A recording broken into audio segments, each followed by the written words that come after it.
జనగాం జిల్లా లింగానగణపురంలో నూతన రేషన్ కార్డులను ఎమ్మెల్యే కడియం శ్రీహరి పంపిణీ చేశారు. ఒక్క సంవత్సరంలోనే అనేక సంక్షేమ పథకాలను కాంగ్రెస్ ప్రభుత్వం అమలు చేసిందని కడియం శ్రీహరి అన్నారు. అధికారంలో ఉన్నప్పుడు కేసీఆర్ కుటుంబం అక్రమాలు చేసిందని, అందుకే జైలు పాలయ్యారని విమర్శించారు.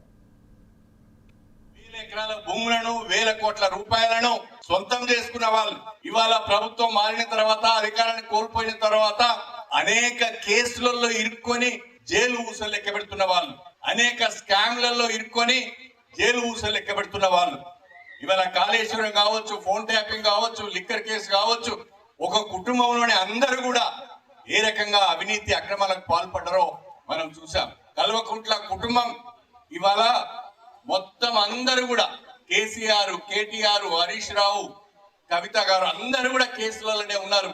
ఒకరు జైలుకు పోయి వచ్చిన మిగతా వాళ్ళు కూడా త్వరలోనే జైలుకు పోయే పరిస్థితి కూడా ఉంది అని చెప్పి నేను ఈ సందర్భంగా తెలియజేసుకుంటున్నా. పేద ప్రజలకు అండగా నిలుస్తున్న ఈ ప్రభుత్వాన్ని ఆశీర్వదించాలని చెప్పి నేను మీ అందరూ కూడా